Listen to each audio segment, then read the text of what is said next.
this is Anna here, and I wanted to share what I've been up to on day 8 and day 9, because I've not recorded a lot of the time because that time has been set for me to start slowing down, to start to feel what's been taking place inside of me, which is very important. And I dedicate time to myself very intuitively, because it's important when I listen to myself, I listen to what's going on. Not only do I have the support, but taking that time out for myself really helps my body and my nervous system to calm down and relax.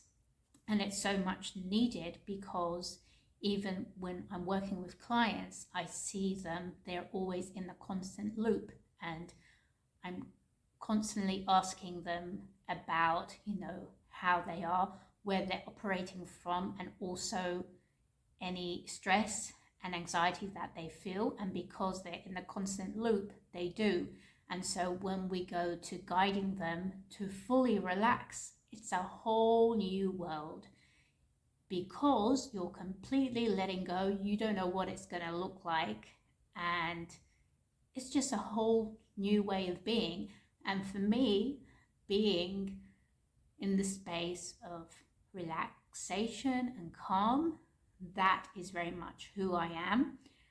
And I really dedicate the time to listen to what my body needs, to listen if there are any emotions that are coming up, for me to self-reflect, and also to kind of close away any distractions and just be still and be there for myself. And I really emphasize that if you currently don't have that time, your nervous system and your body is constantly asking you to pay attention, to listen, and to really hone in on it. It really wants you to slow down at times, because you're not a robot. You're a human being, and you have feelings and emotions, and your nervous system needs to calm down. Because what happens is, if you're constantly on the go, your nervous system will get so much stress, it will not know how to process it all in one go.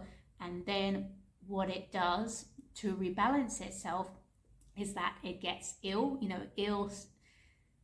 flu symptoms, headaches, etc. All of those things, it's the body's way of starting the rebalancing process. So it's actually a good thing if the body goes into that. But if you don't give it the rest that it truly needs, and the pause is on all levels. It's on your physical, it's on your nervous system, which is very connected, but it's also on an emotional level, and also on the mental level. It's like you have to pause everything to rest, because the body really needs the calm, because then you can get clear. And as you know, if you're not clear and you have many thoughts in your head, or if you constantly push yourself, you will have so many thoughts coming up, like you're not good enough, and you're really disliking what you're doing. Things start to break down, your health is going down the drain. It's very hard to really show up as the person that you want to be, because you're not meeting your basic needs.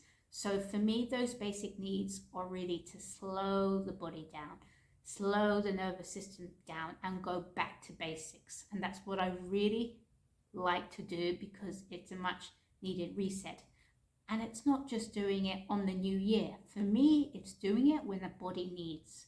And that has very much been a process of incorporating into my day when the body is asking for it, when my emotions, if there are emotions rising for me to take a look at, then I take that time aside. It can be like a whole day. For me, it's often like a whole day, half a day, and more often than not, sometimes it can take a lot longer, but sometimes that time that I carve out for myself is so required for the body and nervous system to calm down. And if you want to find out more about this, I do have a free course that can give you an understanding of how the body and the nervous system functions and how that can impact your life and what you can do to reduce the stress, to reduce the anxiety, and how you can learn to increase your own energy supply, because that's one thing that I often see. We are constantly putting our energy in several places, and by the end of the day, we are exhausted. And so if there's one thing that you can take away from today is to really understand that your energy is precious and you need to look after yourself. I mean, do you look after yourself at the moment? And I don't mean like self-care practices, because they're not enough. You really need to actually make it a conscious choice that you take care of yourself and really mind where you are and really pay attention to what your body's saying, because that's really where it starts. And I just wanted to share that's what's been taking place. And I think it's very important that I mention that's such a huge piece of my life, that when that's a big piece of my life, I don't often share so much about it, but I did get the chance to write. So I will include a clip of me writing at some point, and just yeah, that's just it. But aside from that, everything I do is for me. It's very confidential, so I don't record that part as such. And I feel that it's important to highlight that, because that space when we carve out for ourselves is completely our own. You know, it's okay to want to have that space for yourself. You can make that time for yourself, even if it's just 1 hour in the day. And if you're busy, or if you're a mom or a parent, you can create the space for yourself. It's just making it a priority. So that's it for now, and I'll keep you posted about every day. So far, I'm very much enjoying it, and the moments where I have been pausing, I just felt like I could share about what I've gone up to, because then you understand what's taking place. And I've made a commitment to myself that I do this, so I'm very proud of myself that I'm doing this as well, doing it every day. And I want to wish you happy holidays wherever you are.